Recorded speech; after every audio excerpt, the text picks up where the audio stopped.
I thank the ranking member. Mr. Speaker, two of the most prominent independent scholars on Congress recently completed a detailed research initiative, Thomas Mann and Norm Ornstein. They've never been shy in criticizing either side of the aisle. But their latest research concluded that the Republican Party has become so ideologically extreme, scornful of compromise, unpersuaded by a conventional understanding of facts, evidence, and science. And they said, when one party moves this far from the mainstream, it makes it nearly impossible for the political system to deal constructively with the nation's challenges.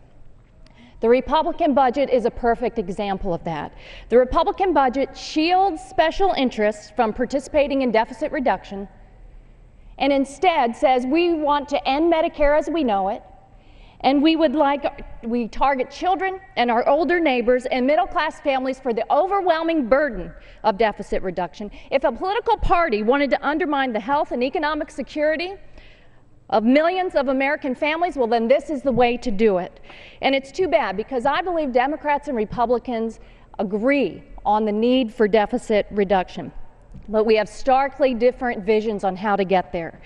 Others have called this Republican budget extreme, reverse Robin Hood, destructive, and a threat to middle-class security. And here's an example. In the Budget Committee, I offered an amendment to say it's time. We don't have the luxury to be giving big oil companies tax breaks any longer. Instead, let's make sure that children across America can see a doctor, can get the immunizations that they need. But what was the vote? The Republicans rejected that common sense amendment.